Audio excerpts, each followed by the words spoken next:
Ron. Here. Why didn't you say it the first time I said Ron? Because it's pronounced Aaron. You done messed up, Ron. Aaron is here with a little bit more SPTV, and I'm joined today by my guest, Yoga, and I'm afraid I'm going to mispronounce your last name. Okay. Is it Premananda? It's Premananda, yeah. Yoga Premananda. See, that's not too difficult. Yeah. Well, thanks for joining me, Yoga. By the way, is that your born name or is that something you've adopted? That name, I actually legally changed my name after I came back from a training in India. So that's my legal name now, but that wasn't my born name. Okay. Maybe we'll chat about that a bit later. Okay. Okay. So you posted a video this week to your YouTube channel announcing that you have left Scientology. And I figured this would be something that we could have a fascinating conversation about this. So how long were you in Scientology? I was in Scientology for 14 years. So I got in when I was about 23. I think that was about 96, 97. And then I came out in 2011 when I was about 37. So pretty much most of my 20s and 30s. And most of that time I was at Celebrity Center. I would go back and forth between Celebrity Center and LA Org. I had been on courses like at Miami Org, spent 3 months on the Freewinds, the Scientology ship, doing Key to Life and LOC. So, I moved to Flag. That's like a whole other horrible story that happened in Scientology, moving to Clearwater and being told I could get on lines and spending 9 months trying to get on lines and then having to move all the way back to LA. So. Oh yeah. That's interesting. We won't start out with that, but yeah. So you moved to, they wouldn't clear you for services at Flag?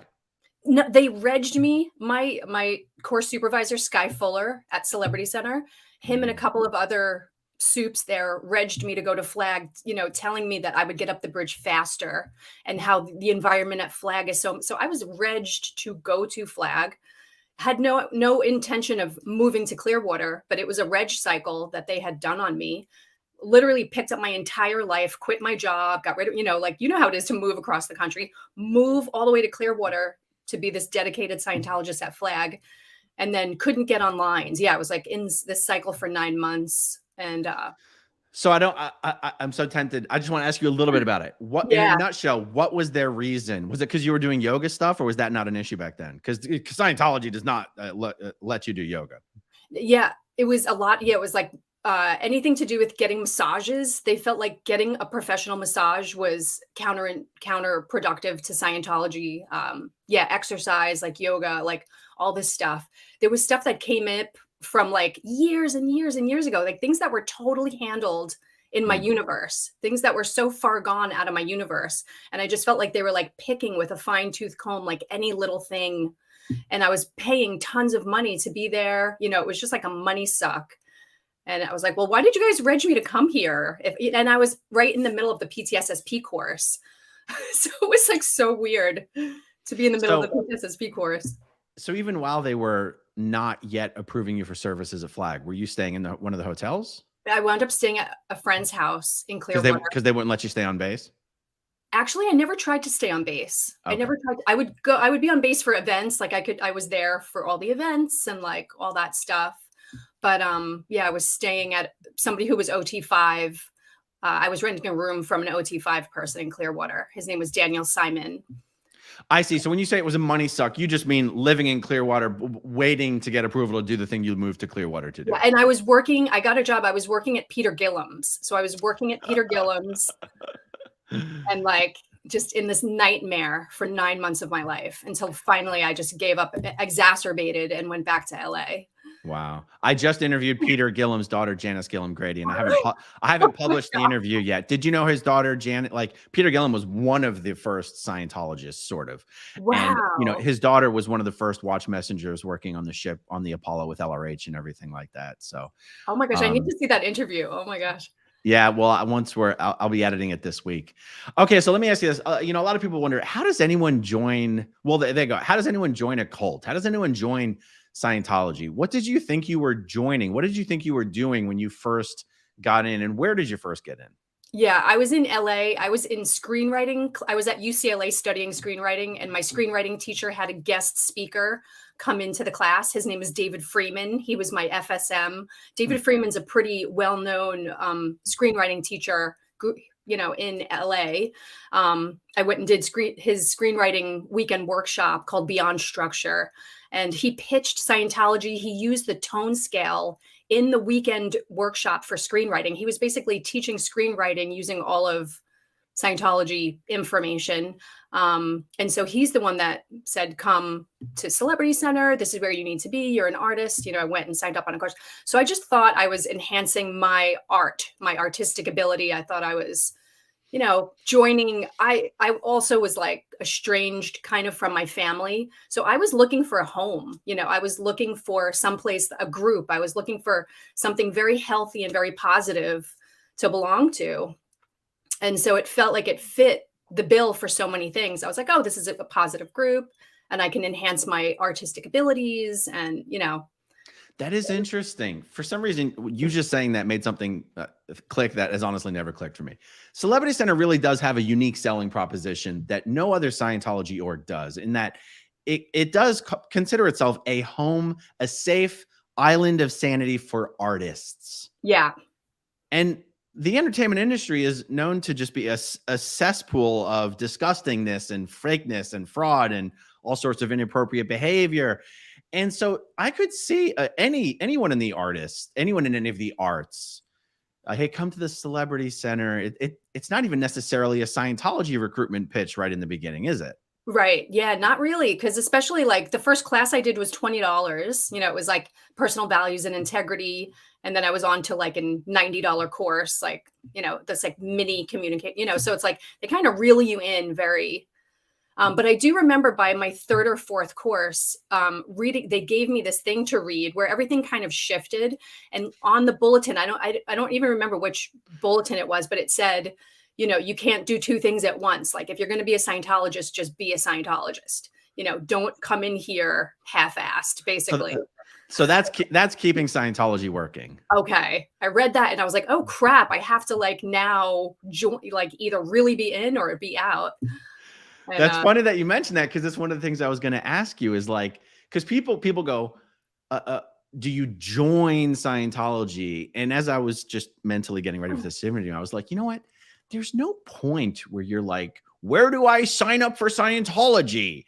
It's just like one little course, another little course. All of a sudden, you're probably asking yourself, am I a Scientologist now? Yeah.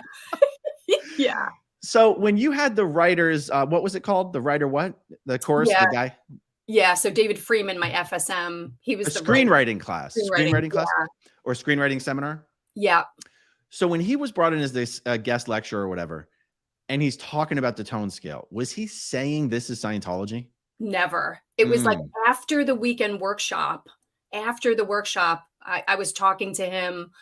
And that's when he said, I'm like, where did you get all this information from? I was like very actually prodding him. I was like, where did all this info come from? Because after the weekend, like, I was like, oh, okay, like this is kind of interesting information. Like, where does this actually come from? Because I've been in the screenwriting world for a while and nobody else was using that information in screenwriting and applying it to screenwriting. So yeah. And then he was like pretty open about the whole thing.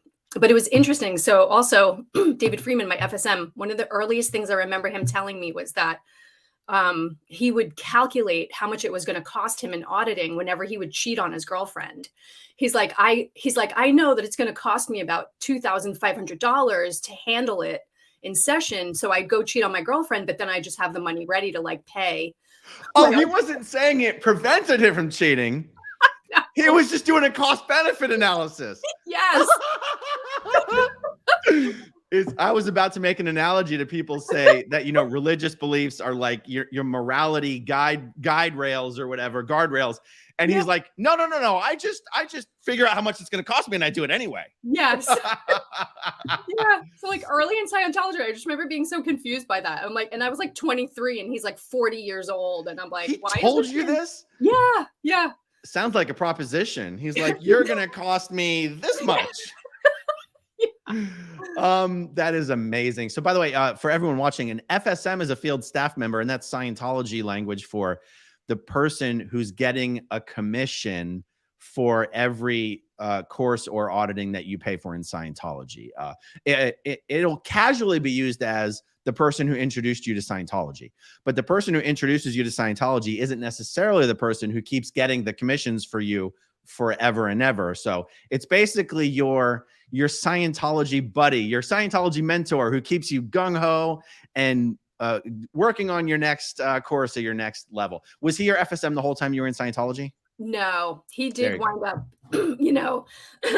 just crossing some boundaries with me. And I was like, I want a female FSM. Thanks. Sounds like he was a boundary crosser. Yeah. Okay, so let's see. I don't necessarily want to walk through like the whole chronological story. Like, I don't want this to be like a life biography, like a Diane Sawyer thing. But like, what were some of the major milestones in your, like, okay, I'm sorry. I'm going to ask a different question here. Yeah. We're going to come back to that. But what I want to jump to is in your video that you posted this week, you said you left 2011? Yeah. It was around 2011. For you, though, what does leaving mean? What did it mean? What does that look like? Because you're not a declared SP, at least not until now. You're going to be, if you're not already. What was that? Yeah. So like, how did you, what does that mean to you to leave? What did that mean? I actually, for 3 years, I would go to my ethics officer, and I would bring things up. I was like, I'm not happy because of this, this, and this. So finally, when I left, I actually went to Celebrity Center and I told them I'm done. I like verbally told them, hey, I'm done. I'm leaving. And I'm right then and there, like 2 days later, my friend was at CC on course and she sent me a picture of my SP notice that they posted in ethics. You were declared an SP? Yeah. No.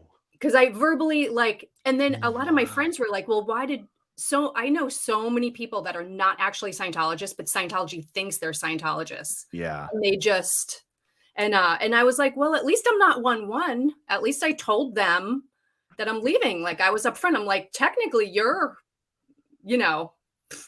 not being truthful. That's right. You're going to leave. You're going to leave. Just say it, I mean, you are at the very least 1-9 hostility. Is that, or whatever. Exactly.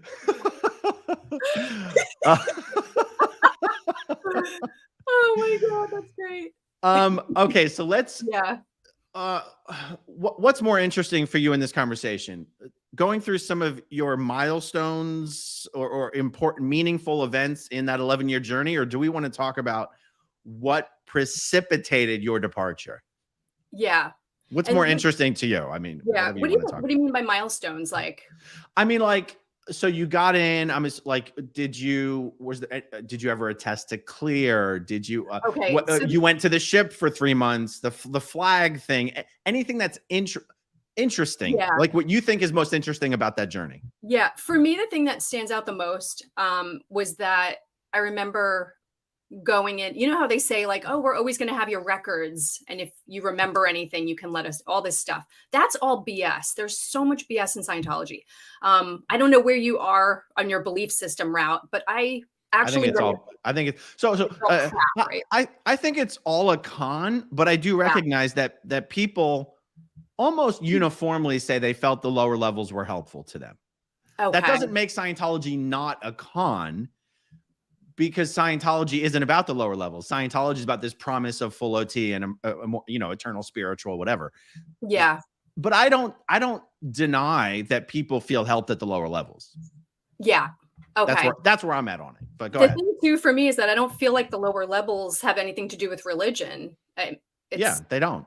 It's like I learned things about business and I learned how to create an organization, and for me, I was really in there for my screenwriting career. So that's why I did Key to Life and LOC, because I was like, just give me the dictionary. That's all I really care about. So, so even then it was really kind of like specifically career focused for you. Not really. I loved the career aspect, but I was definitely there to have an inner world being healthy. I wanted my inner world to feel like happy and healthy. But I felt like the whole time for me in Scientology, I was stuck. I have no milestones really to speak of, because I felt like I had this, whether it's real or not, I don't know, but I feel like I had this remembrance of going clear last lifetime. Every time I would go and attest to that on the meter, it would float and I would feel so happy. I had very specific memories of things. I communicated it 5 or 6 times. I had interviews about it. And that was it. I was like stuck on that point the whole. So it's like I did so much training, spent 30 grand on the ship for keto life, like I spent tons, was constantly on course and all this stuff. But it was, for me, it was just this stuck cycle of like, why aren't you acknowledging this? I see. I might be able to help you understand that a little bit. What training did you do?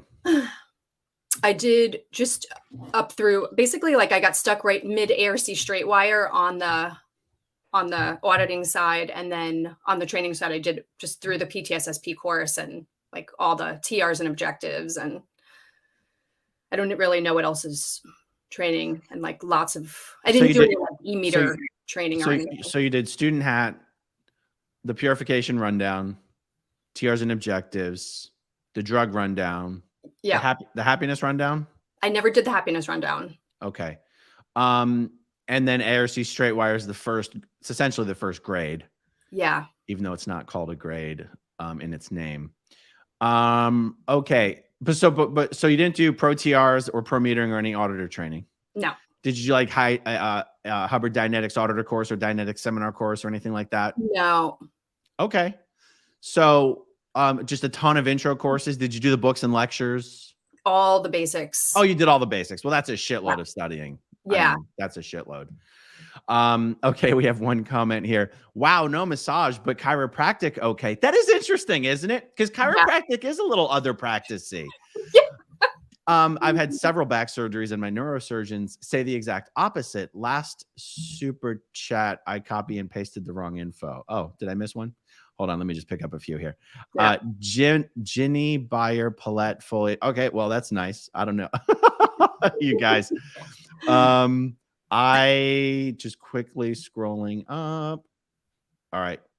I don't know. We're gonna that's fine. I don't see an earlier one. Okay, so let me see. Oh, so you were basically continuously originating that you were a last life clear, and they would accept your origination at the examiner or in an interview, but they would never give you a CCRD or allow you to attest to clear. Yeah. So and this would have been around what year? I think this started maybe like 5 years into Scientology, so maybe like 2001-ish. Yeah. So what was happening there is Miscavige had decided nobody was allowed to attest to last life clear anymore. Okay. And nobody would just be told that outright. Okay. There were so many people attesting to last life clear without ever running New Era Dynetics. Or in other words, they weren't considered a seasoned pre-clear. Normally, by the time someone finishes Dynetics, you've had so much auditing and you've had so many sessions where you've gone into your past lives and had recalls that you are convinced are very, very real. You're not sitting there going, oh, I think it was this and I feel like I'm making it up. Auditors don't love that. Case supervisors don't love that. Yeah. So they call it going deep whole track with high reality. Is very easily recalling past lives, and you're very convinced that the memories are very real. The problem is that when they were letting people attest to last life clear without ever having run NED, they would get onto the OT levels and not be able to run the processes because they would have that same thing of, I'm not sure if it's real. I don't know what I'm doing. And they would have trouble on the OT levels. Okay. And so Miscavige was like, screw this. None of y'all are clear. And this is, I don't know if you probably heard this going around in the Scientology field at the time. Every person who had attested to last life clear and had not run a lot of deep whole track NED with high reality were de-attested from the state of clear. Yeah. You must have heard a lot of that. Yeah. I remember the person I was dating at the time, he got called in and told his clear was retracted. Yeah. And oh my goodness, it was like for like a minute, his whole life crumbled. He was screaming on the top of his lungs in his auditor session, like screaming at us. Like, it was just, I was like, oh my God, what is going on? Yeah. And it was not good. I mean, it got so crazy that they were letting people finish whatever OT level they happen to be on. So you'd have someone who's be called into flag, would be allowed to attest to OT7, and then would be told, by the way, you're not clear. You have to go do new aerodynamics before you go to the ship for OT8. Total insanity, even if you believe in all the Scientology stuff. Okay, I see a question here. Good morning, Aaron and Yoga. How can someone be last life clear when Scientology didn't exist back then? Because it did exist as early as 1954. And there's at least a couple, 2 or 3 generations have transpired since then. So that's the simple answer to the question. Okay, so I got what happened in all the auditing. I wonder if that's why they were trying to basically ship you off to flag. They're like, you know what? Yoga's just going to keep insisting that she's clear. We can't do anything with her. She's wasting our time. We can't get any more money out of her. We can't get her to do her grades. Was this origination that you were making something that was preventing you from continuing on with your grades? Definitely. I was like stuck on that point. I was like, because you didn't want to continue. Yeah, I didn't. Because okay. I was like, when they were like running me on ARC straight wire, and I was like, what are you guys doing? Like, this is not making any sense to me. Yeah, that's why they wanted to get rid of you. They're like, let's send her to flag. Yeah, like such specific memories of things.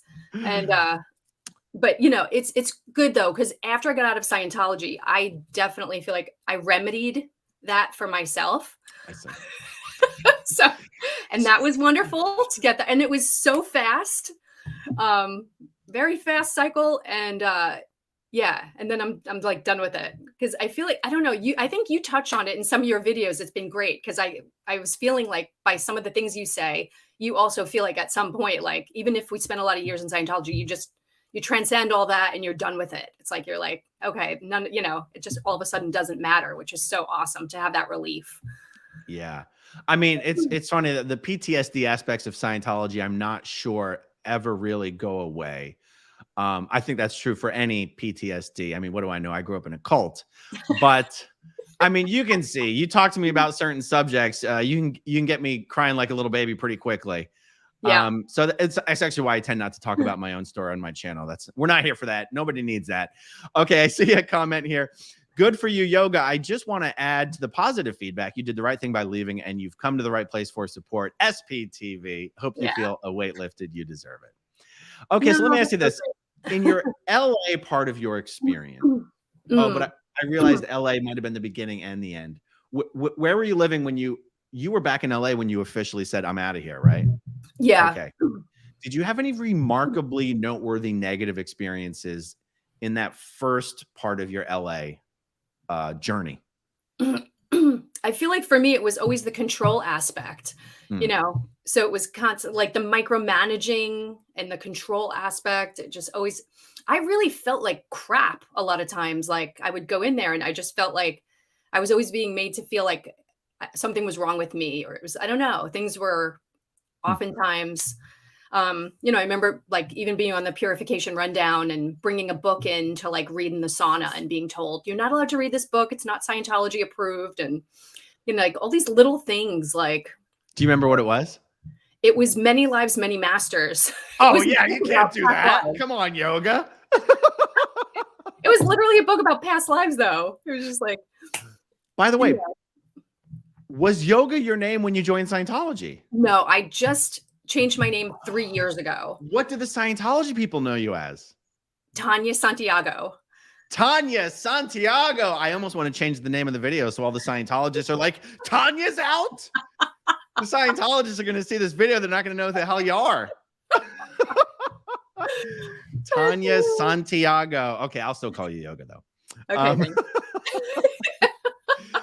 Okay, Okay, so you go to flag. What happens?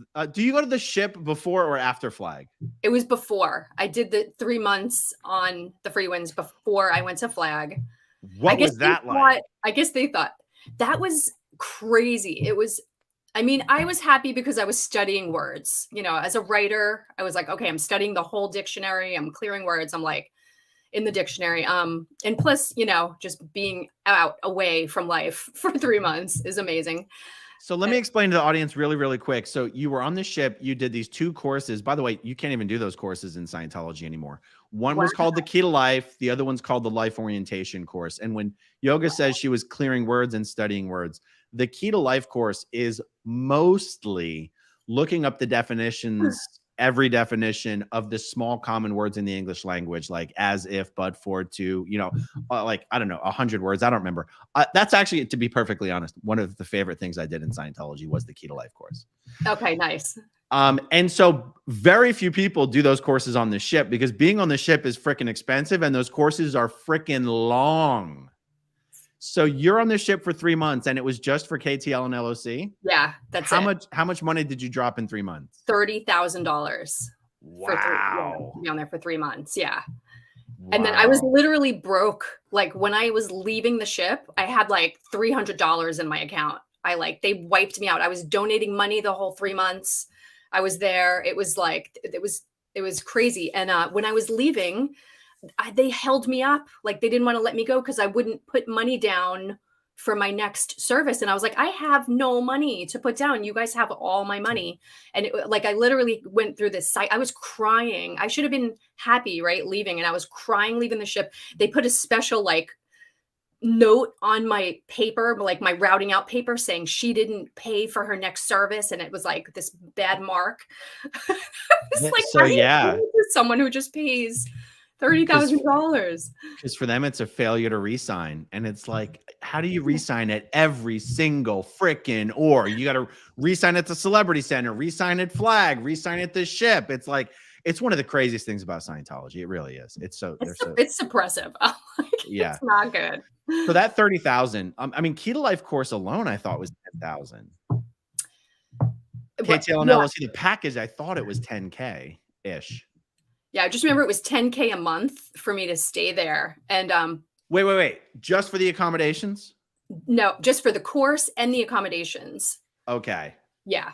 I paid them 30,000 and that covered me staying there and doing both courses. And the meals? Yeah, the meals are included. Did you have to make IAS donations on top of that? Yes, I was making donations that's why I had nothing left in my account when I left. The whole time I'm donating. And so how crazy. If you had to estimate, how many extra donations were you pressured to make in addition to what you had to spend to actually be there? About $6,000. I had about $6,000 that I should have had as a cushion when I left. And that whole $6,000 was gone. Wow. Yeah. Was it hard? Go ahead. Sorry. Yeah, I was working at the time for Karen and Jim Mangiamelli, Jewelry to Your Doorstep. I worked for them for about 10 years. I was with them for about 3 years full time, just out on the road. We would do working 12 days straight, only have 2 days off, work 12 days straight. And we would work open to close in Costco, selling their jewelry. There's 150 employees. We were all Scientologists, major Scientology company in LA. And so I would go out on the road for 3 months. All I would do was work my whole life. All I knew was the inside of a Costco. I would come back for 2 months. I was on course all the money that I would make in that 3 months would go right to the org. And then I was on course full time, 7 days a week for my 2-month break. And then I'd be out again working. So my whole life was just work course, and then going off to the ship to do that $30,000 thing. And then I come back and I have no money. So now right away I have to go to work, out on the road, do jewelry show after jewelry show, so it was this 14-year period. It was, I have always been blown away by how much money it seems these Scientologists can make working at these Scientology traveling sales jobs. Even Scientology's attorney, Rick Moxon, his son, Brian Moxon, when Brian and his wife, Eva, left the Sea Org, he went and was one of these guys selling pans, doing the cooking demos at Costco, making 6 figures. Yeah. Scientologists, I guess, tend to be good salespeople. I don't know. I hated it. Yeah. I refuse to ever do any sales. I'm not good at it. Good for you. That's great. I just do my little Ridge Wallet sponsorships on my channel. Okay, here's a question we can tackle. Repast lives. Do Scientologists imagine themselves as Julius Caesar, Cleopatra, Ragnar, Lothbrok when they go whole track, or as humble peasants? I never really did any whole track in my auditing. What's your experience? Do people ever be like, yeah, I was a piece of shit, or is it always something glamorous? I feel like there's a lot of remember. People do remember all of it, like the good, the bad, and the ugly. It's like But people are willing to admit they were maybe just a toilet cleaner in their past lives. definitely. Okay, good. Okay, so on the ship, like, were you even allowed to go off the ship for excursions to the islands, or what was the deal? Not like just normally. We would have to put in a report and say exactly what we had accomplished on course first. If we had accomplished enough on course, then we could have really like on, I think it was Sunday mornings. Only on Sunday mornings we had like a few hours where if we had done enough that week, we could go out, but it was all Scientology supervised. It was in a group of Scientologists. Like you couldn't just go out by yourself and go explore the island, So I seriously think people are going to be like, whoa. You're paying tens of thousands of dollars to be there, and you need special permission to leave the ship. What was your understanding for why you needed special permission to leave the ship as a public? I mean, I've never asked the public about this. What was your understanding of why? I think even as a public, I was already. Uh-oh, you're muted. I can't hear you. Oh, let's see. Uh-oh, what happened? Well, let me see. Am I back? Is that Miss Scavenge, damn you. Uh-oh. Oh boy. Hold on. I literally can't hear you. Let me see. If my Siri thinks my computer thinks I'm talking to it.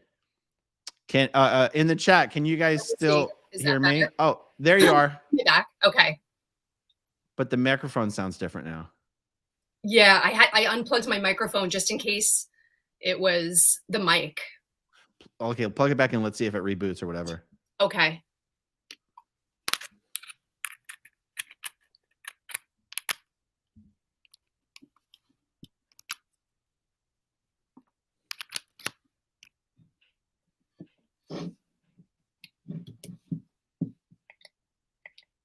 Let's see. Is that better? I didn't notice a difference. Let's see. Oh, there you go. It's better. Okay. Yeah, that's good. That's good. Okay. So, good. Okay. So what's your understanding for why the strict regulation on, because when you say Sunday morning, I'm thinking to myself, that must be the CSP time when the Sea Org members are doing their laundry and everything. And why wasn't it just a given that you could go off and do whatever you want during that time? I feel like at that point I was already so indoctrinated in like my time isn't my own. Everything had to be approved through Scientology. I was already like surrendered to the fact that. So I think by that point I didn't even think about it. Like literally I was just trying to achieve this goal of Scientology, which, it was just like, okay, here we go. I understand that. Really that's funny though, because every time we would pull into a dock, we're all there studying all day. Like there's no alcohol on the boat. Nobody's sunbathing on the crew. We're all in a course room, like and the air conditioning is blasting. So we're in the middle of Aruba, like fully bundled up. And the cruise ships would pull next to us and everybody would like sunburn and hungover was like stumbling off of all these other like cruise ships. And we're just like, sitting there. It was like a really funny juxtaposition, actually. So people send me photos and they post them to Facebook and Twitter all the time of they're on cruise ships. They pull up to Aruba or Curacao and the Freewinds is next to them. And people are always posting photos of the Freewinds. There's never anybody. There's usually some people are walking around the boat, like getting some exercise on the deck. Yeah. There's never anybody laying out, like you said. It didn't actually dawn on me. Yeah, they're all on course. They're not allowed to just be. What would happen if someone was just like chilling out there on the deck during course time? I mean, they'd get in trouble, it would just right? never happen because you'd get dragged somewhere. You get like impossible to pull that off. So that makes me also want to ask, like, did you have to ask yourself, what was the point of coming to the ship? What's the point of being on the ship? If all we're doing is studying anyway, you could study anywhere. Why do you have to be on the ship to do that? All the extra expense, all the travel, it's so inconvenient. Why? Yeah, I know. I didn't, yeah. None of it really made sense. And I know when I left, I regretted it. When I left, I was like, oh my God, I can't believe I just spent $30K on that. It was like just that amount of money. Amazing. Yeah. Was anybody finishing OT8 while you were there? Yes. That's A lot of another thing people? no, there was like maybe I think 5 people completed while I was there, but that's another thing that started to freak me out because I was like, these people did not seem good. So one lady definitely was just, I don't know, like I don't want to say anything derogatory, but I don't know. She's like a little off her rocker. Essentially, nothing impressive. That would sum it up, right? Yeah. These people were not creating any strong impressions of oh my God, I want to be just like you. What have you done? Nothing like that. Isn't it? I don't know if other people have this too that come out of Scientology. I'm grateful I never got off the bridge. Like, thank God. That was like the saving grace, not getting onto the OT level. So whatever that was that saved me from that. Yeah. Grateful. There you go. It was you insisting you were a past life clear, you know? Okay. So then when you get sent off to Flag, what happens there? Yeah. So really, it was just me constantly going into the org, going into Flag. And for the first time, I put my foot down. They were trying to tell me again that I had to do a sec check and, basically get interrogated. And so I just kept writing up reports. I was like, these 3 points that you're talking to me about are so not in my universe anymore. I said, I'm not going to pay $3,000 right now for you to interrogate me about something that is not an issue. I was like, you guys told me to come here. I'm here. So in good faith, I moved across the country. I spent all this money. I don't want to be in Clearwater. I want to be back in LA pursuing screenwriting, but I'm here because I'm dedicated to Scientology.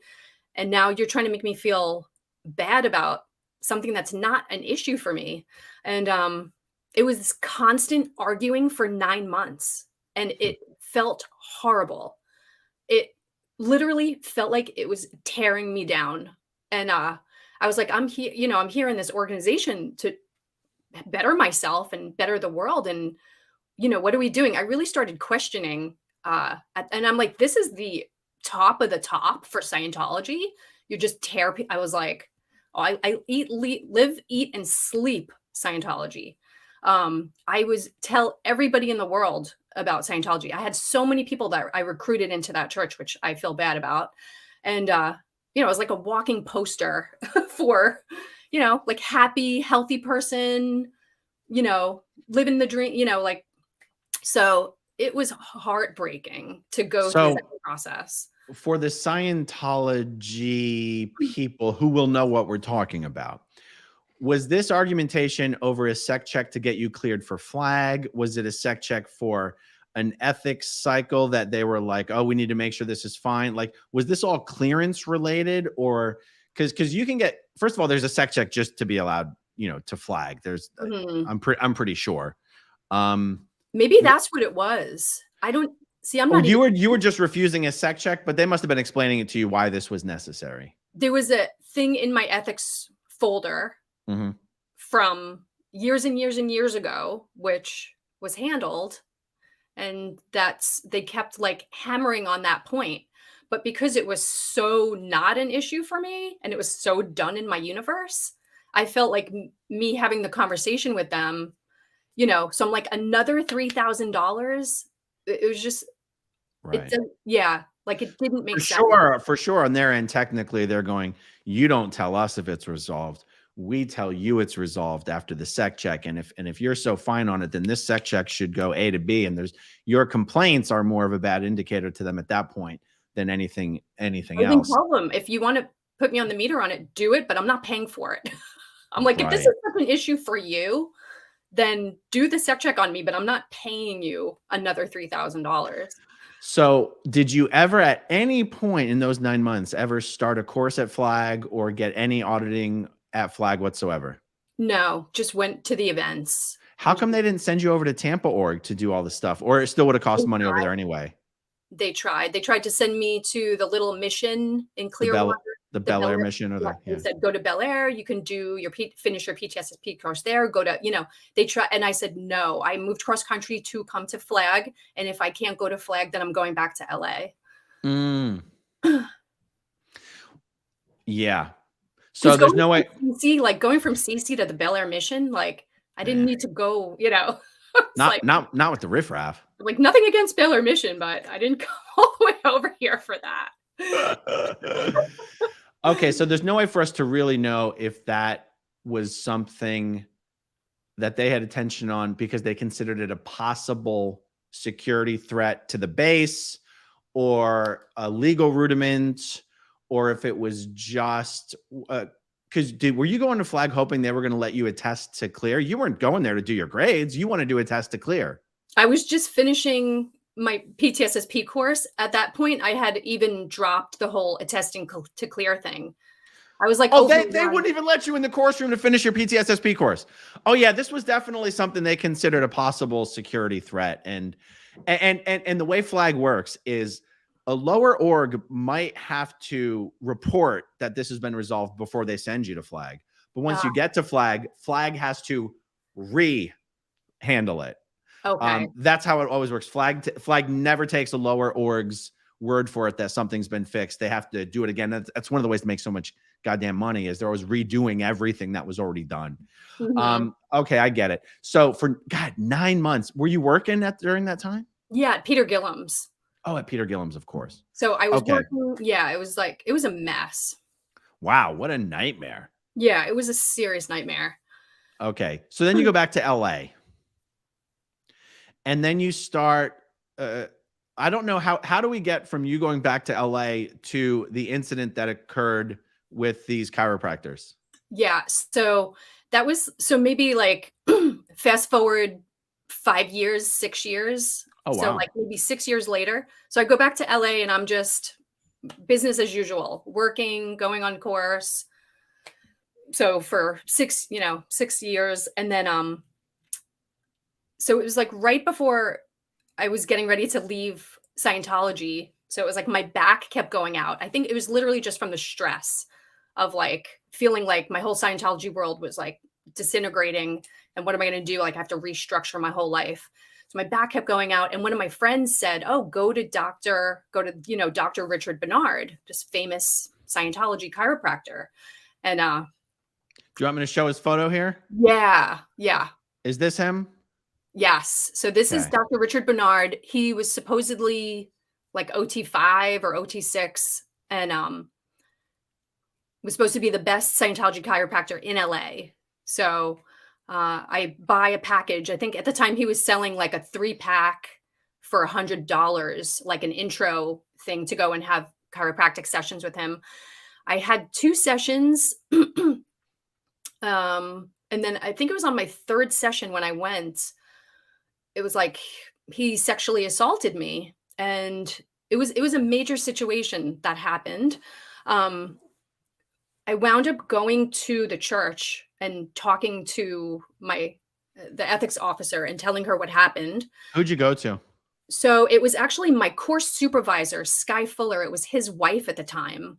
She was like, had a Spanish accent. She was really short and cute with like short, dark, curly hair. She worked in the ethics. I forget her name, but she worked there for years. I knew her for years. So she wasn't in the chaplain area. She was in the ethics area. Yeah. I mean, is there any reason to believe she wasn't just an ethics officer? She might have been a chaplain. Not in the ethics space. Oh, okay. Yeah. Because the chaplain space is not in the same part of the org as the ethics space. Yeah, no, I went to ethics. Yeah. So she was either an ethics officer or maybe the Durian arm, maybe. Okay. But who did you first tell? The soup or his wife? His wife. So you went to your soup though, and you said, I need to go to ethics, or you just walked into ethics? I just walked to ethics. Okay. Yeah. And you submitted a written report, a verbal report, a metered ethics interview? She told me to submit a written report. So you put it all in writing. And this chiropractor is a Scientologist. Yeah. He sexually assaults you. You submit a written report about it to the ethics officer at their request. Yeah. Okay. You didn't leave anything out. No one told you what you could or could not say. You put it all in there. Yeah. Okay. Then what happened next? Yeah. And then they basically told me that they were going to handle it with him, that they were going to do an ethics handling on him. And for me not to go to the authorities, not to basically go elsewhere, that everything would be handled within. And at first I was like, okay, but then nothing happened. Like, he didn't get in trouble. Nobody would tell me what his ethics handling was. Like, it wasn't feeling like it was being held accountable. And so one of my good friends that I met at Celebrity Center, he had just left the organization. He's an attorney. So, and he was trying to get me out. He was trying to plant the seeds to help me transition out, but he was already fully out. So I went to him and I told him what happened. He also had gotten chiropractic adjustments from Dr. Richard Bernard. So he knew Dr. Richard Bernard from getting chiropractic from him as well. And when I was telling him the story, he's like, that sounds like Richard Bernard. He's like, I always had a creepy feeling about him. He's like, I can't believe he did that. And I said, what should I do? I was like, I don't feel good enough just leaving this information with the church. I was like, I actually want to do something. And they keep telling me not to call the cops or anything like that. And then he got the information for the Chiropractic Board of California, which is over everybody's licenses. And so he said, just call this number, put in your report with them, and just see what happens. So I called that number. I put in my report with them. Now I had to leave the next day for a Scientology jewelry show up in San Francisco. So I flew to San Francisco. I'm working for 12 days straight on this jewelry show, and the chiropractic board calls me and they say, we need to meet with you in person. We need to get your statement live and do an interview on you. And I said, okay. So they actually flew somebody from LA all the way to San Francisco. This woman flew up there. I was on my lunch break. She came to Costco. We met outside the Costco and so she tape recorded my verbal, account of what had happened. And she told me that she couldn't give me a lot of information, but that somebody else recently had put in a same report on him with literally saying the same things that I was saying that happened to me. So there was another report already in, and I was the second person to call him in, and I didn't know who this other person was. And she said the weirdest thing was that she had just come from meeting with this other woman to get her statement, and that we look like sisters. She was like, you guys look exactly the same. Like, you guys could be related. She's like, he must have a type. Well, oh, Jesus. Well, when she said I just came, did that imply her other interview was also in San Francisco where you were? Oh, okay. I was like, oh my God, it could have been your coworker. Oh my God. Holy. Yeah, it was in LA. Okay. So, but you don't know if it was a Scientologist who had filed the complaint or not. Yeah. She said she couldn't tell me who that person was or what their name, even when I went to the court to testify against him. So then when I got back to LA, they contacted me with a court date where I had to go in and testify in person. And, but hold on, I have to clarify. Yeah. So I don't necessarily understand. I feel like the boards have oversight. What I don't know enough to know if the Chiropractic Oversight Board is part of the government. But when you say court date, who filed charges? The board. So the Chiropractic Board, I guess, with these two, there was a judge present, and then Richard Bernard was there with an attorney. And then there had the side that was representing me and this other woman. So, was this considered a civil suit? Was this considered a criminal? I just don't know. And if you don't know, that's okay. But I'm not sure either. That's why I was kind of curious I was contemplating contacting there just to see if I could get a copy of whatever my original statement was and what that actually was, what it was considered. So let me ask for people in the chat, because we've got 1,300 people watching now. Many more thousands will watch the replay. Please help me guys out. Someone who's an expert in this subject, explain in the comments below how these pieces fit together of the board that oversees chiropractic, and whether maybe their proceedings simply have to involve a judge. Maybe the judge is essentially an arbitrator or whatever. I have no idea what I'm talking about. Someone in the comments who understands these proceedings and how they work, please put an explanation, and I'll pin it to the top of this video. So you, a Scientologist, by the way, when the ethics officer said, don't go to the authorities, did you already know it was against the rules in Scientology to go to the authorities? Yeah. Okay. So what's going through your mind as you're agreeing to testify against this guy in court? I was just feeling like I don't trust the church anymore because I just felt like I needed to do what I needed to do at that point, even though it was against the rules, because I felt like I'm not going to ignore the law. This is a legal matter and I don't want to keep ignoring the law. And I felt like at that point, I was like, okay, my time in Scientology is coming to an end. I'm done there. It feels like it's no longer serving my life purpose. So did anyone from Scientology contact you to beforehand to say, you're not allowed to testify at this thing? I never told them. So I didn't tell them that I was going the legal route.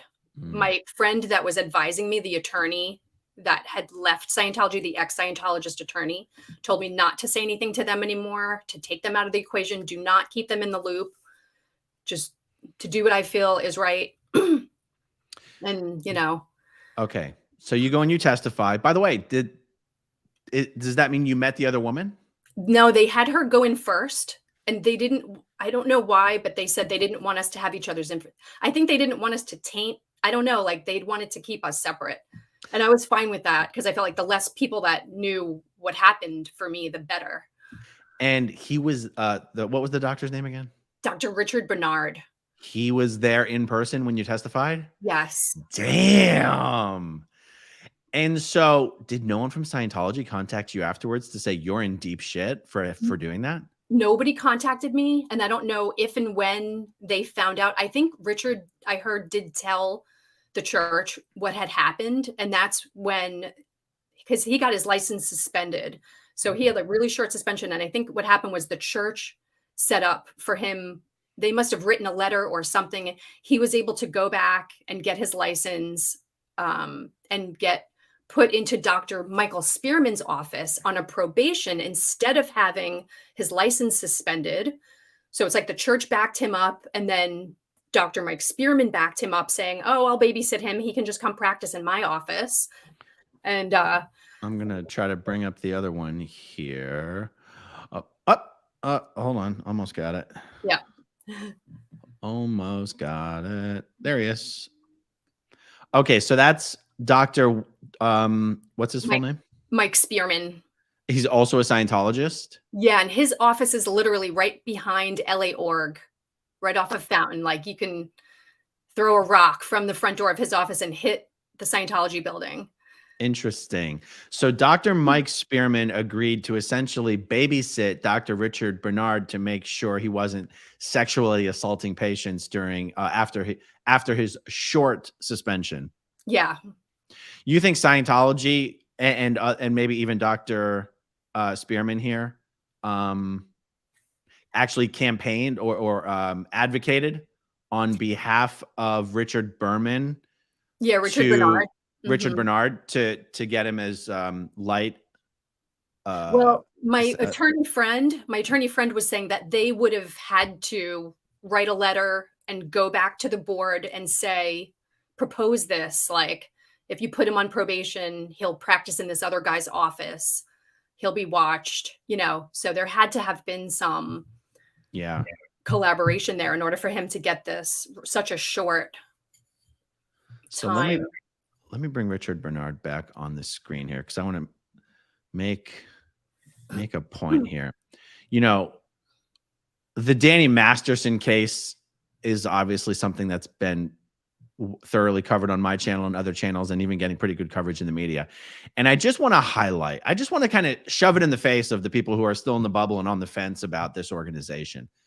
It's like sexually assaulting your patients doesn't get you expelled from Scientology. Sexually assaulting other Scientology women, drugging and assaulting them doesn't get you expelled from Scientology.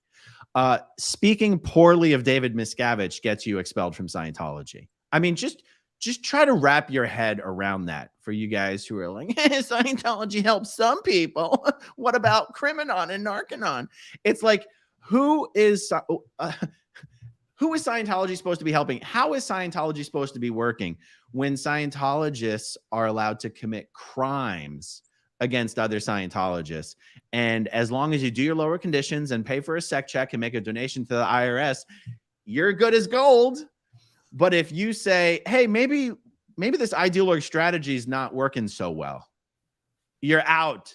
You lose your family, you lose your friends, you lose your job, you lose your housing. It's insanity what people are putting up with inside the bubble. Okay, so like, for example, did the doctor, as part of his ethics handling, ever even come back to you? Like, if he ever did lower conditions, it didn't involve coming back to you and asking for your approval to rejoin the group, did it? Never apologized, never came and admitted anything to me, never, didn't acknowledge anything. So, wow. It's a weird bubble to be in. It's almost like, for me, I felt like I had to say yes to these agreements that I knew didn't feel right. I was like, so many things just didn't feel right in there. And so it's interesting. Okay, so by the time, here's one comment about Dr. Bernard. LinkedIn says Dr. Bernard, not currently a chiropractor, but a life coach. Yes. Yeah, now he's a health coach. A health coach. But Dr. Spearman is still in practice and he's still in the same office. Unbelievable. Okay, so by the time when you actually went to the ethics officer to make this report, by the way, do you still have a copy of the report? No, I didn't keep anything. One of the best days of my life was the day I officially knew I was leaving Scientology and I was never going back. I found the nicest dumpster I could find on my block, and literally like thousands of books and certifications and everything went in the dumpster. I had a little cry and I walked away, and that was it.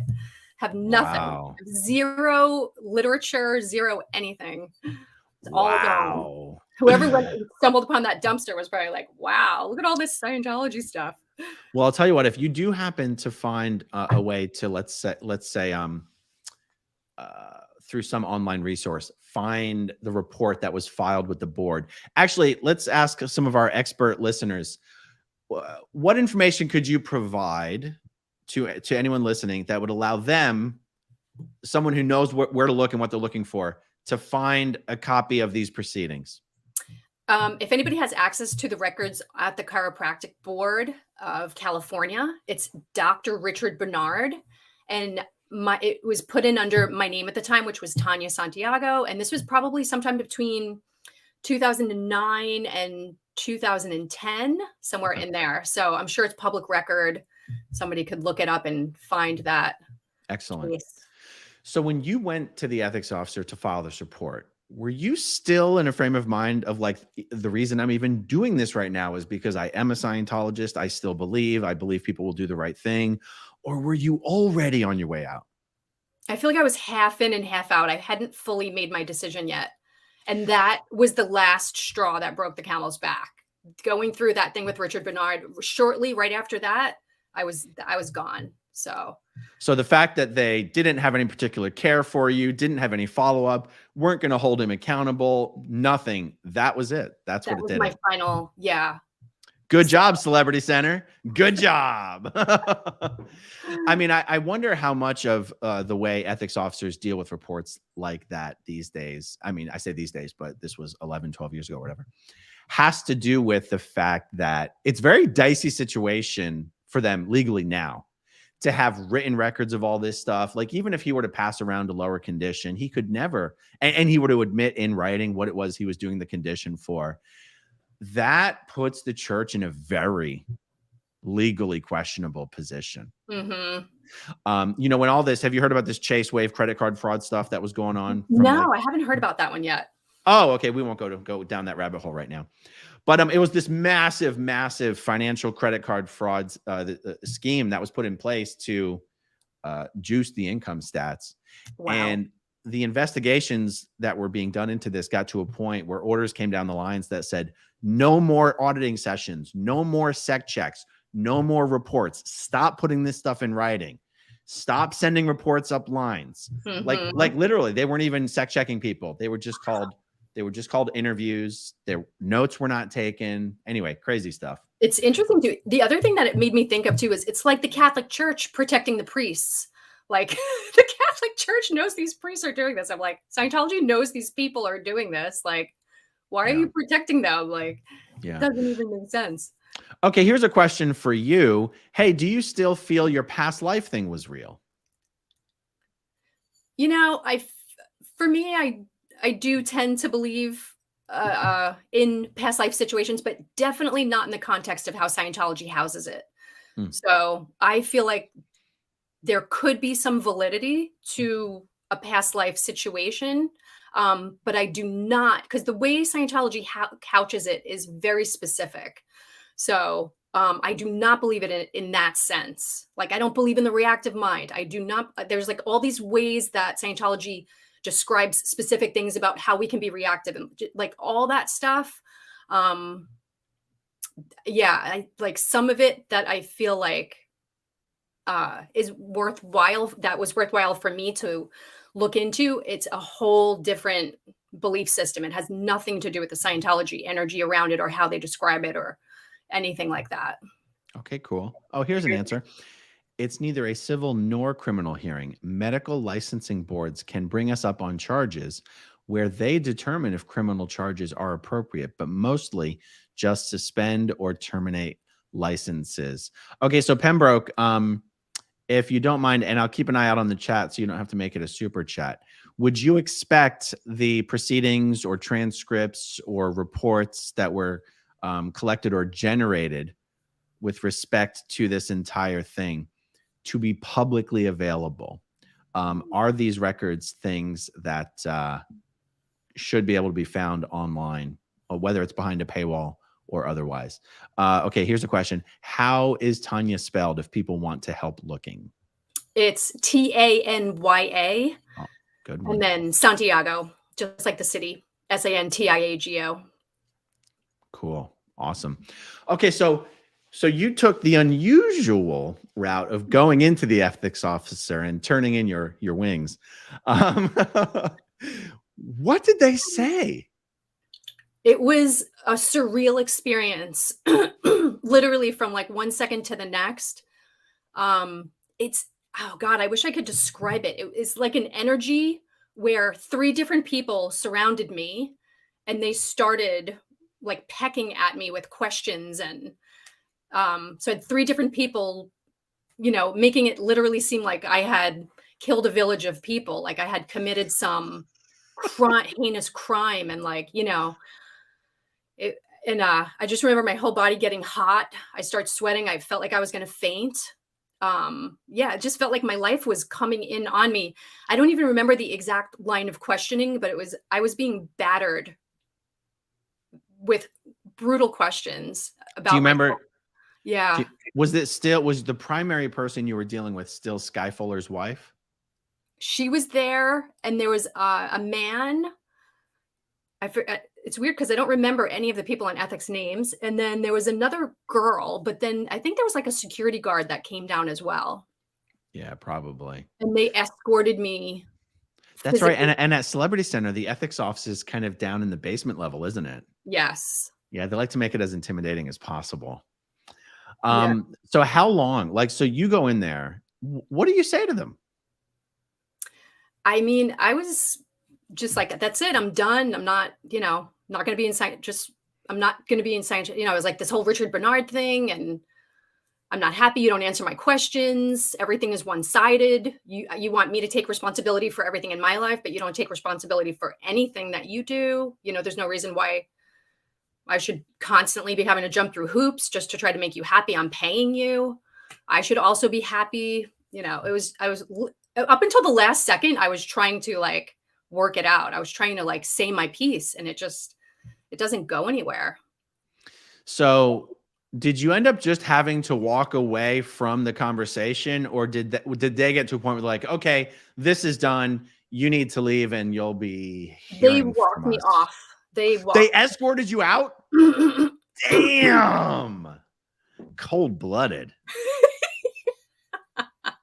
Wow, they know how to stick the knife in, don't they? Those sons of bitches.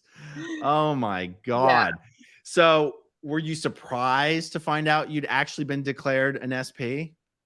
No, I wasn't surprised. And I had seen quite a few of my friends go through it over that year. I had so many people that I knew left before I did. And I saw one SP declare after the other. happen Wow. on good people, really good people. And so I had seen it. So I was just, I guess, the next in line.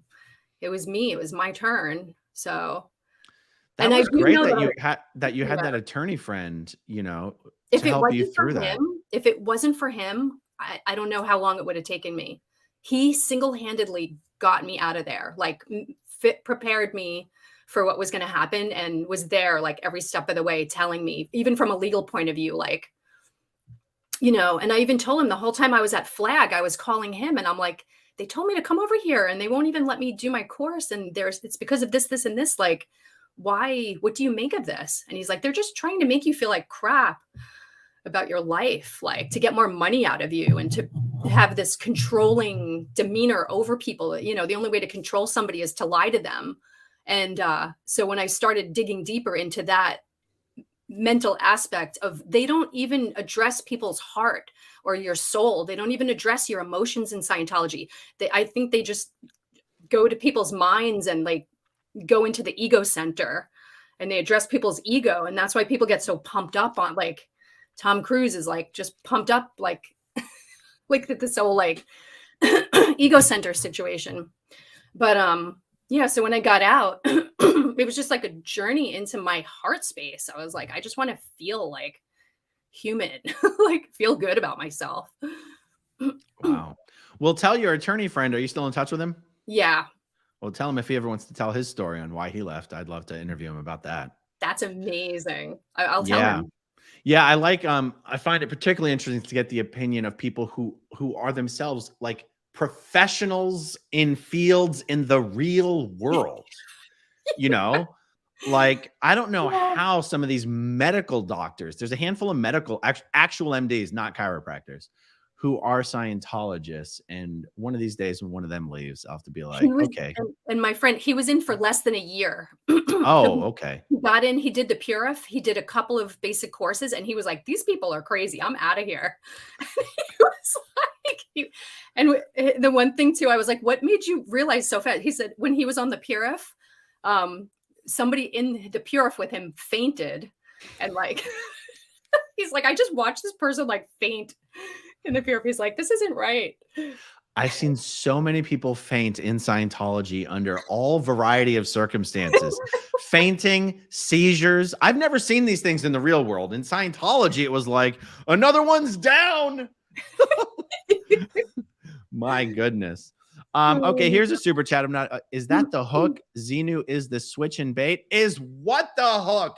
Your comment has to be self-contained. We have to know what you're talking about. Maybe that comment made sense 6 minutes ago, but 6 minutes ago I was looking at this comment and I still didn't know what it referred to. So I apologize, dark matter falls. Xenu's a switch and bait, but much later on. I mean, there's plenty. The switch and bait is you get in to learn things that are going to help you be more happier and successful in life. And the next thing you know, they're telling you what books you're allowed to read. They're sending you to their ship for 30 grand and making you ask permission to leave for a few hours on Sunday morning. I think you did so amazing when one of your interviews really shifted my life. But when the guy was asking you, okay, well, there must have been something good. Why did you stay? I felt like it was so beautiful to hear you answer that question. And then the other main shift that I had, I never, ever would have made my YouTube video or talked about any of this or been having this conversation with you. But when he asked you, aren't you afraid? Like, aren't you afraid for your life? You have a family, you have kids, this and that. Why do you even live in Clearwater over there? And your answer, you were just like, that's the whole thing. They convince us that they can do something to us, but they actually can't do anything to us. Like it's all fear. It's like not real. And I was like, oh my God, I've been afraid this whole time. And it's like not real. Yeah, it's one of these things. If everyone just realized they can't really do anything. And also the more of us there are speaking out, one, the harder it is for them to do anything to anybody. And I just figured, why not help keep OSA busy, make their lives interesting, give them some stuff to do. They have to watch all of our videos. And if they have to watch our videos, we might as well, like, this is my vintage David Miscavige life-size plush doll. Right? That's so great. This is Davy the Elf. No, anyway. Maybe give them. Could you imagine being those guys and having to watch all of our videos and not blowing? Like, how do you watch all of our videos and not blow? We're literally telling you we have a foundation. We'll help you blow. We'll get you a place to live. We'll get you a job. We'll get you a car. We'll set you up. You know, we'll reconnect you with your family. Just blow, for the love of God, and email us. Honestly, it's one of the reasons I continue to live in Clearwater. I mean, I hate the weather. Yeah. I never even go to the beach, but it's like, you know what? Why they should leave. Why should I leave? Yeah. I think they will be soon. I know, like right? 10 years from now, I doubt they'll be around. Please present yourself to the Masterson prosecutor. What's with these? What does that mean? What does that mean? She wasn't attacked by Danny Masterson. I'm sorry. I guess I'm in a mood. Okay, let me see. Okay, here's one. Kate the Psychologist. Okay. Did you use any type of psychological help after your exit? If yes, how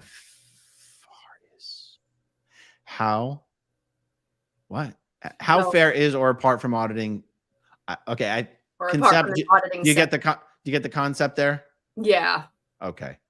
Yeah. Do you want to answer that? Yeah, I did. Actually, for me, I actually did a few sessions with a cult deprogrammer so that I could recognize the aspects of a cult and what actually happens and how we get programmed in. So those sessions. So you went to them? Yeah, there was a person that I found online. Wow. That has all the different aspects of a cult and how to actually recognize when you're being groomed. I got to be honest, deprogramming is still a bad word to me. Yeah, I know. So what was that like? It's like somebody making you big promises and then just slowly taking over your life, basically. No. What was the deprogramming like? Deprogramming. It was just giving you just a few pointers to be able to recognize like what's happening when this is happening. So, I mean, I feel like it's not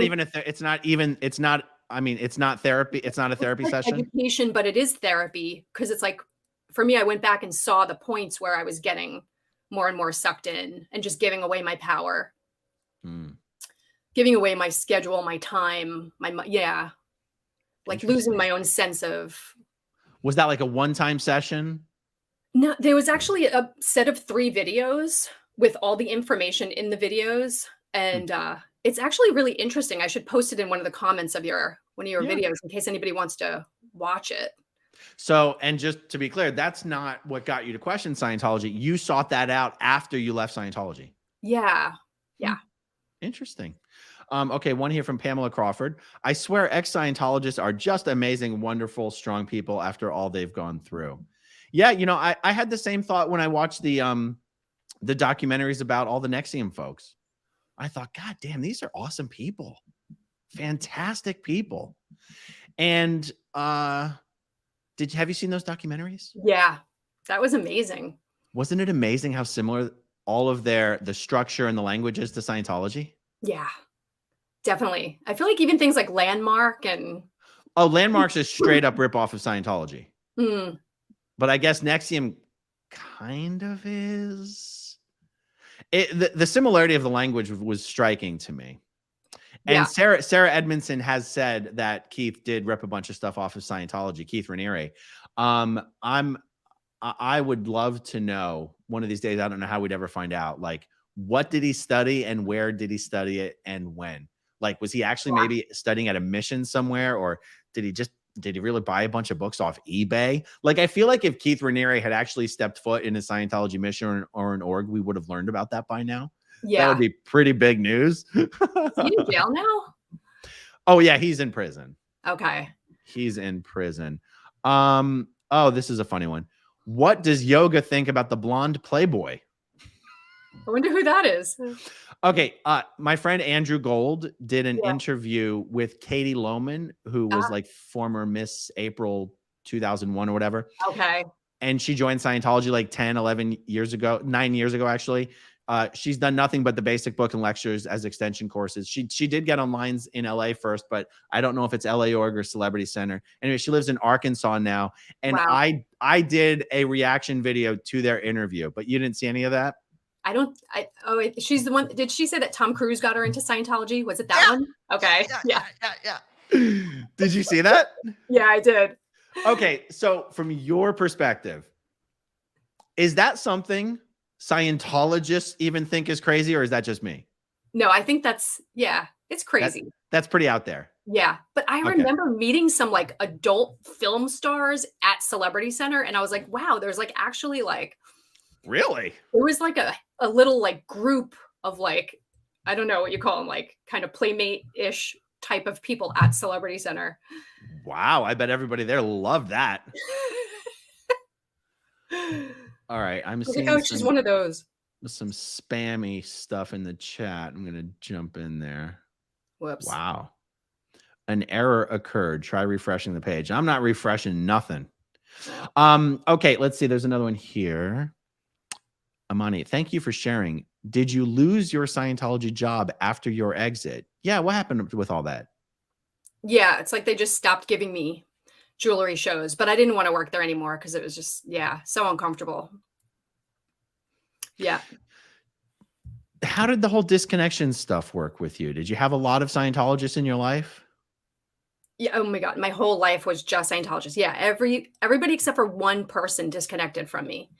So I think I had like one person, but it was weird. When I first moved to Florida a couple of years ago, I moved to Clearwater, and because I had my friend that for 17 years, so I was like, oh, okay, I'm leaving California finally, I'm moving to Florida. And so I stayed with him for a few months in Clearwater, but he's one of those people that like doesn't actually tell the church that he's out. So they still think that he's in. And it was like the beginning of the summer. It was like some backyard barbecue. And there's like 7 people that I know that pretend that they're in, but they're out. And we go to this barbecue, and literally Scientology, everybody's in this backyard. There's like a big screen up. Everyone's watching this movie in the backyard. All the seats are out, and all the Scientology staff members show up at the party, and they recognized me immediately, and they escorted me out of the party. And this wasn't one of those parties at David Greenbaum's house, was it? I think it was David Greenbaum's house. Yes. Yeah. And you're saying there was a bunch of people at that party who was secretly out of Scientology? Yes. Oh, all the people that I was with, like I went with this group of people. None of them are actually Scientologists. Oh. And so it was so uncomfortable. So this happened 2 years ago. So 2 years ago. Oh, there's going to be some investigations happening now. They're going to be like, who did Tanya show up to David's party with 2 years ago? Everyone's going to get metered ethics interviews now. Greenbaum, I swear to God, if I was a Scientology MAA, I would have long time ago been like, there's something very fishy about the Greenbaums. And they're constantly throwing these massive parties in their backyard that everyone wants to go to. I've gone to one of their Super Bowl parties. You did? Yeah. Yeah. Oh, yeah. I mean, it's hard not to. It's like the best. It's the biggest thing going on in town in Scientology land. Yeah. And so and for anyone watching, David Greenbaum owns the Scientology software sales company called Axiom. They also own a company called Link Tech that works out of the same space as Axiom. They have these crappy little offices on Drew or whatever it is. And I'm just told these companies just print money. Just print money. But Greenbaum has always struck me as a guy who's like, you don't really believe this shit, right? Like, you seem to be more of a party animal than a Scientologist. Like, what? It's probably because everyone who works for him is a damn Scientologist. Or pretending to be. Or there you go. Jackpot. Okay, I see another one here. In what direction would Yoga want her channel to move? I guess what's the, I mean, that sort of implies something that I'm not. Anyway, what's your answer to that question? Oh, yeah. You know what? I feel like, maybe she means a YouTube channel. Yeah. Yeah. I feel like my YouTube channel it's like more about spirituality stuff. It's probably not this for me. Like, I'm definitely not promoting my YouTube channel like on here. This for me, I just almost want to delete myself. I really just wanted to tell my Scientology story. This is like a big thing for me to finally get over feeling like I had to hide this part of my life. Yeah. I'm still processing through it too. I mean, I'm sure you can tell, like I in my video that I posted, I was talking so slow because I could barely get the words out. I was still afraid. Like, I'm still like, wow, what's going to happen after this video? Like, is something, it's not comfortable. And I feel like there's two sides of me. There's like that Scientology side where I feel insecure and like something's not right about the world. And then there's me now, where in the actual real world, I'm like confident and I'm fine. But then it's like I'm still trying to resolve this other part of myself. And so I was feeling like this would help. And so when I found Aaron's channel for the first time, I started to feel better. I was like, oh, wow, there's all these other people out there that have a similar experience. So I feel like my spiritual world doesn't really mix with what we're talking about. That's just like a specific topic. But this is a very important topic to me. I think we all agree that this organization should not be running anymore. They should not be open. They should not have tax exempt. They should not be in charge of anything. David Miscavige should not be in charge of anything at all. The people that are in there doing this should be held responsible and accountable. As far as the people that are in there feeling like they're enjoying it and getting help, it's like there's always that question, do they have the right to be there doing that? Well, no, because if they want some information, the organization should be shut down. They can go buy a book and read a book at home. There doesn't need to be a physical organization that's hurting people. So I think enough of us have proven that this does not work. It's not working. So I think as far as, points of connection in any relationship, there's points of connection. So the point of connection that we all have here is that, we want this thing to be finished. Let me pick your brain a little bit about the bridge in general. Yeah. What was it about your understanding of the bridge, auditing the state of clear, that even made you go, I think I'm clear, and I'm really adamant about it? Yeah, for me, it was my very first auditing session that I ever had. When I did intro auditing at 23 years old, my very first auditing session, it's like I immediately went to a point where I didn't have a physical body. I was just pure consciousness existing in the universe.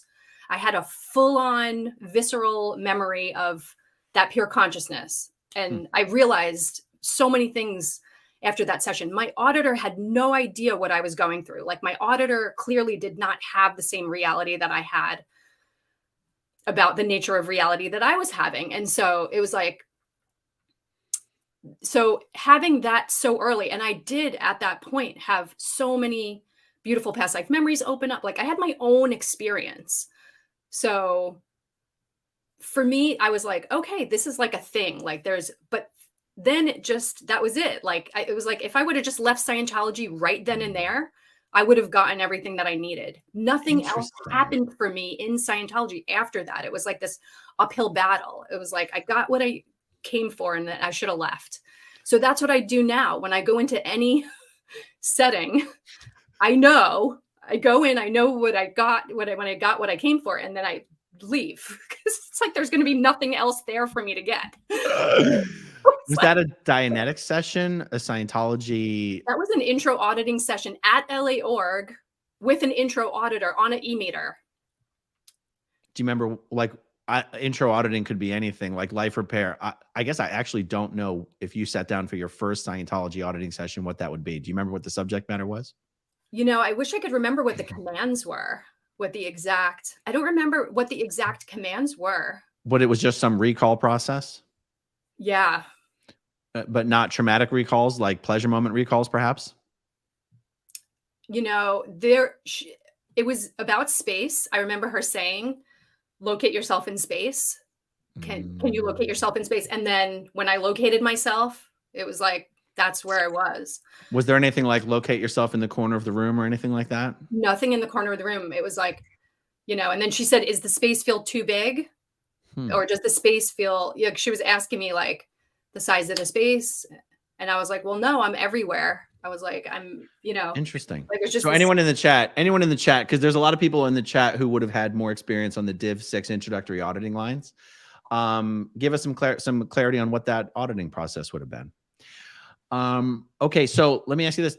did any idea or concept of OT or full OT, did that ever enter into your staying in Scientology, wanting more auditing, or is it really, it's not even that you wanted more auditing, you just wanted some validation that you thought you were clear?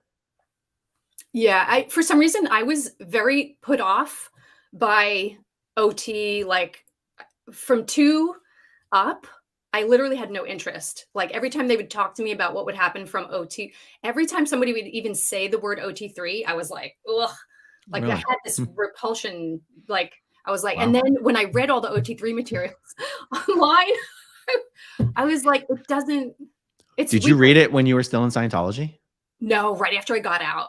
Oh, And then I was like, that's why I never resonated with these OT levels, because it doesn't resonate for me. had you ever heard the word Xenu while you were in Scientology? No, right when I got out, not until like right before I was fully out. That lawyer, my attorney friend, was like, "Do you know what they say?" Had you never seen the South Park episode? I know, because we weren't allowed to, you know. I was an Wow. insulated Scientologist. I never looked online. I was like by the rules. I was in there, man. Wow. Okay, Jay Dice says trauma unspoken is trauma unhealed. Yeah. There you go. Okay, let me see. Okay, so slightly shifting subjects, and we're gonna out someone else here, sort of. Can we out some of the half in, half out Scientologists in Clearwater? You can if you want to, absolutely. Well, well, it depends, because or is that not a nice thing to do? Would be helping them in the long run. No. So like I was under the radar for absolute forever. Okay. From like 2009 to 2013, I was under the radar. Okay. And it's because I didn't want to lose my, I didn't want my wife to lose her family and my job and everything. Yeah. So for under the radar, no, like there's certain people. Okay. If you're one of those under the radar people who snitches on people who are also under the radar or who are out, if you're spying on people for Scientology, like if you're Brandon Orlando, you're just a piece of shit. Like you're a fucking scumbag, dude. Brandon Orlando is this guy. He's not even a Scientologist, and he'll still he's not even a Scientologist. He doesn't care about Scientology. He barely cares about his mom, who's a Scientologist. But when push comes to shove, he'll rat anybody out just to keep from being declared. And it's like, you're a pussy, dude. You got no balls. Nobody respects you. Nobody ever has. Yeah. And but if you're under the radar because like your entire family is a Scientologist, I say stay under the radar. More power to you. Just spy for us though, please. Like send us some info. Yeah. And that's what all my friends in Clearwater, it's because they have family members that are, you know, and then my one friend, it's because his job is attached and he doesn't want to lose his job. Yeah. Okay. So this is Sarah Ehrlich. Wow. Hold on. Let me, that's amazing. So Sarah Ehrlich, when I used to have a twin brother. Yeah. When my twin brother was 17, Sarah was in her mid-20s or whatever. And Sarah and my brother had a son named Arthur. Oh my gosh. They, even before Arthur was born, there was another Scientology family named Bunny and Dennis Dubin. They were relatively well off. Dennis was OT8, somewhat of a famous Scientologist. He'd won an IAS Freedom Medal. Bunny was nothing but a hanger-on. But anyway, Arthur was given Bunny and Dennis adopted Arthur even before he was born. Okay. Oh, wow. But it was an open adoption. Arthur knew who his parents were. Arthur spent a lot of time with Sarah, even when Bunny and Dennis were both alive. Okay.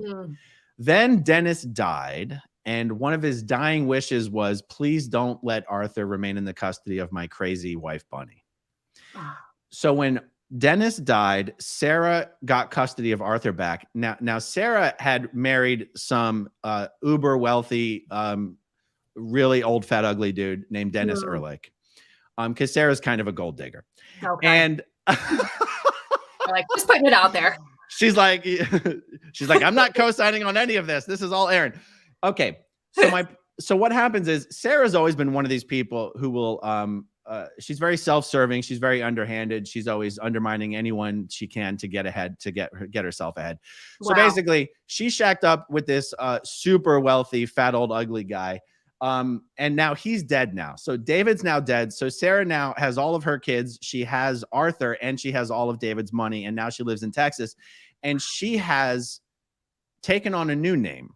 She's taken on her spiritual name, Shanti Shavaya. Now, I don't know whether Scientology thinks Sarah's still a Scientologist, but they couldn't possibly, because now she's Shanti Shavaya. Okay. And if we go down here, she keeps the Ehrlich there. That's funny. And she keeps the Ehrlich. The Ehrlich. Yeah, it's Ehrlich. Yeah. So here we go. I guess I wanted to get your thoughts on this, because I don't know what the deal is with the name change thing. And since you've also changed your name, I thought maybe you could help me understand it. Yeah. Hold on. Did she legally change her name, or she just took on a nickname? I seriously doubt she legally changed her name, but here's what she had to say about it. Hey, y'all. I'm sorry. I'm not going to make fun of her too much. Okay. I've been in Austin for 4 years, and I've also started using my spiritual name that I received about 23 years ago. I think Scientology would have been interested to know how you got a spiritual name 23 years ago. 23 years ago. I don't mind Sarah, but it just doesn't resonate with who I am now. It's a beautiful name, but it just doesn't match my soul. So I would prefer to people call me by my true name, pronounced Shanti. It may be kind of odd at first. Anyway, blah, blah, blah, blah, blah. Okay. So I don't want to ridicule the entire thing too much. I just generally don't think very, very highly of Sarah. Okay. So other than the fact that there's no way in hell Sarah is still in Scientology, I don't know how anyone in Scientology is still allowed to be connected to her. She's obviously other practices. She's obviously not in Scientology. By even putting up this post, it would be considered publicly departing Scientology. I don't know how Sarah's not declared an SP, but I can tell you, Sarah had disconnected from me many, many years ago. Wow. Yeah. It's just insanity. So let me ask you this. What's with the name change? What is that about? What does that mean? What's the purpose of it? Yeah. Unless she gave herself the spiritual name, usually. So she must have been with someone somewhere, some either program or guru or something. She went down some path where sometimes as part of a program, you have the option of getting your spiritual name. So she must have done, I wonder who gave it to her, what program it was, like under what context did she get the name? But you changing your name and changing it legally, what is that all about? It's really interesting. I went to India twice by myself. I did a program called Nirahara Samyama. Again, because I went through Scientology, I do not become a member of anything. So it's like some people like go and live in India at these different ashrams and things like that. I didn't do anything like that. So I went in, did like 2 weeks of prep work at this ashram. I came back to America. I was in America for a year. And then I went back and I did an advanced training. Nirahara Samyama just means the power of your body. It's basically being able to live food free if you want to. They call it, like, there's a book about solar powered humans. And it's all very far out there as far as America goes, but it's people in India like know about this. It's like part of their science. And so for me, like I went back, I did the advanced training. And when I first went, they tell you like you have your option of getting your spiritual name if you graduate. Many people don't graduate because it's a really hard training. And so I went and I even told everybody, I'm not getting my spiritual name. I'm not here for that. I just want to do the training. I had no interest in a spiritual name whatsoever. But when I was graduating, something happened. I changed. Like, it was weird. It's almost like that thing that I was trying to heal in myself by going through Scientology. It didn't heal in Scientology, but unexpectedly it started to lift and heal in me when I went to India. And so at the end, I was like, okay, wow. I was like, I was shocked. I was like, yeah, I actually want my spiritual name. But this particular program, they will not give you your spiritual name unless you want to change your name legally, because they don't want people running around with like a nickname. They're like, if you really want your spiritual name, you have to sign and be like, I'm going to legally change my name. And so I was just as shocked as anybody else. I was like, wow, I actually really want this. And then when I heard what the name was, I was like, okay, that makes sense. And so it's nothing mystical or anything. It's, like anybody, we're also brainwashed in America to think that we can't change our name. You know what I mean? But it seems mystical. It's like I'm, from the outside, not knowing anything about it. Because like, what is the point? I'm literally just asking. I'm not criticizing. Like what what does that even mean, spiritual name? You know, it's like, it is almost like a death. It's like if you die a part of yourself, and then there is this new part, but So you'll it's kind of like a reborn, kind of like being reborn. Yeah, I feel like a lot of the traditions have some version of it. In Scientology, it would be like either going clear is like your rebirth, or going OT, you know, like there's some version of it everywhere. It's like now all of a sudden you have this new identity, you know, oh, I'm clear now, or oh, now I'm OT8. It's like an identity shift. Yeah. Unfortunately, it looks like I'm distracted, but I've got two screens here. Yeah. If I look at this screen, it sort of looks like I'm paying attention to you. But if I look at this screen, it looks like I'm totally freaking ignoring you. No, it's okay. But I'm trying to find an email that I got because, you know, I wanted to ask you about this very briefly. You know, a lot of these yoga groups, well, many of them do turn into cults. You know, there's been documentaries about some of them. And I did get an email, I think, about whatever the specific group you've spoken about on your website. Yeah. There's definitely, so what I wanted to ask you was there no, I have no idea what the training is. I don't necessarily even want to get into that weeds. I don't like it. It's too much of a conversation. Yeah. Was there no shades of Scientology for you in any of that? When I went to India and I studied at the Nityananda ashram, and there's so much controversy online about Swamiji, and I can tell you that that's probably one of the main reasons why I just went and did the program and then left. Like, because the girl that actually got me interested in the program in the first place, she's out of that now and speaks heavily against it. Sarah Landry is the reason why I even found out about the program, because she had so many YouTube videos about this program. So it's ironic that the reason why I even went and did the program is she is completely against it. But I never lived there. You know, I lived at the ashram for 3.5 months when I was training. Swamiji wasn't there when I went for my advanced training because he was in hiding. So Swamiji was gone out of the ashram in hiding. You know, he trained us like over in hiding from who? He had like all these death threats, and people attempted to like kill him a whole bunch of times. Could he really have been on the run from the authorities though? Well, he was definitely on the run from, like, he didn't want to die. No, but I mean, could he have actually been on the run from the authorities as opposed to like, you know? I think anything's possible. See, I don't know. I want to talk from my own experience. You know what I mean? Like, I know what I know about Scientology. I know what I know about Richard Bernard. You know, like I can speak from my experience. I don't know, because I was only there for such a short period of time. When I was there for my 2 weeks of prep, he was there, but I had no interaction with him. I never interacted with him further. And then when I went back 12 months later for my training, he wasn't there. Interesting. So, okay. So like, is yoga just something like, and again, I'm loath to even start asking about it because then I'll spend I'll spend an hour asking about it. It's a valid question. Is yoga something, you know, but people do yoga, but is yoga something different for you than what it is when you hear people, like, is it a belief system? Yoga is just, it's exercise, as everybody knows, but the actual word yoga in Sanskrit, we learned a lot of Sanskrit during my training. So, you know, yoga is the union. Anything that you choose to go into union with, now you're in yoga, you're in union. So like for you though, are you a yoga instructor? Is it your business? Is it? It's not. It's my name. It's my legal name. Oh no, I understand that. No. But like, are you not a yoga practitioner or a yoga instructor? No. Everybody thinks that I'm a yoga teacher because my name is Yoga. Yeah. It's so confusing for people. It's so confusing. But if I didn't love the name so much, I wouldn't hang on to it. You know what I mean? Because it's so confusing for people. Interesting. But okay. Yeah. Cool. Okay. So here's one. Claire Alice, don't out people. You want them watching and leave by choice. Thank you, Aaron, for all your dedication. Nice to meet your guest as well. Great interview. Thank you, Claire. Yes, I only out people accidentally. As you guys will be learning about in one of the next interviews I'm going to publish. Okay. All right, fine. Here's a comment. We'll just address it. How did she join another cult, Nityananda?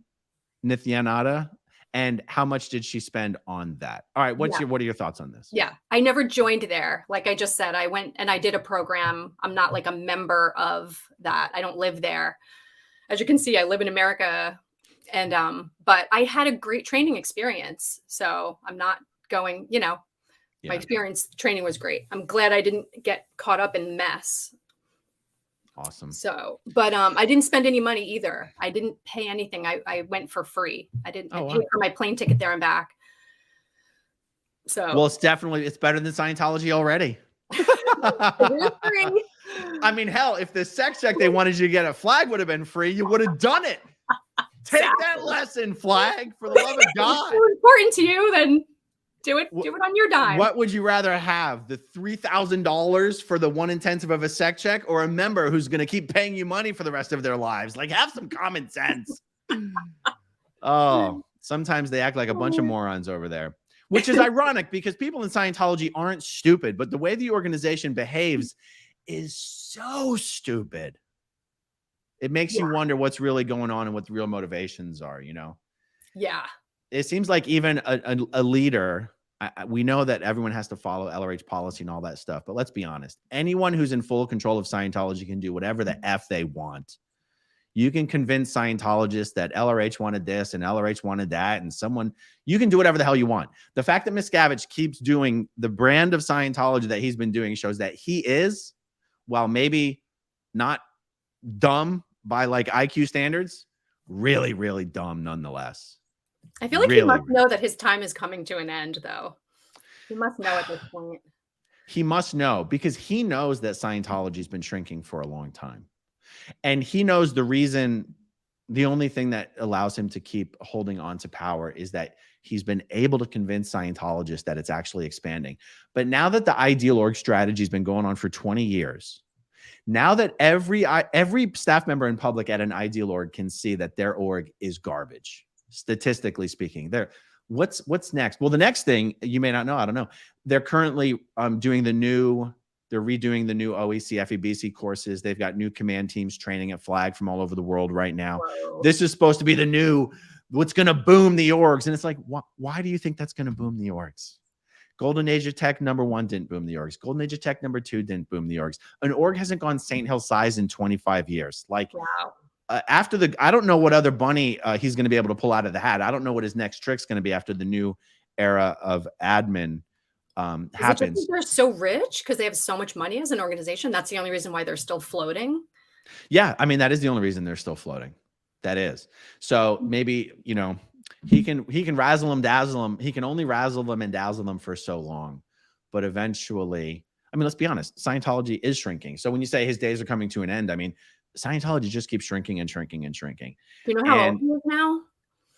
I think he's 60 something. He's around, early 60s. Yeah. And so anyway, and the more people speak out, the bigger SPTV gets. I really feel like it's sort of lubricating the shoots out of Scientology. I think it's making it easier for people to leave Scientology because and it also gets the word out more and more about the Aftermath Foundation. Anybody who's leaving Scientology, but they're suffering the effects of disconnection and fair game, they're losing their job. Even public, we will help public Scientologists leave Scientology. We'll help staff members leave. We help Sea Org members leave. That's so amazing.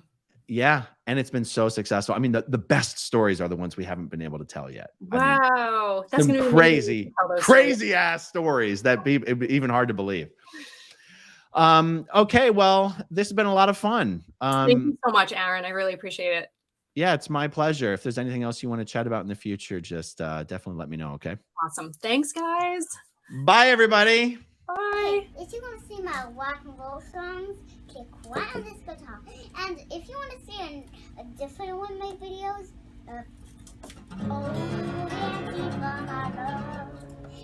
then you could click right inside here. If you have subscribed or not, subscribe right here. Bye.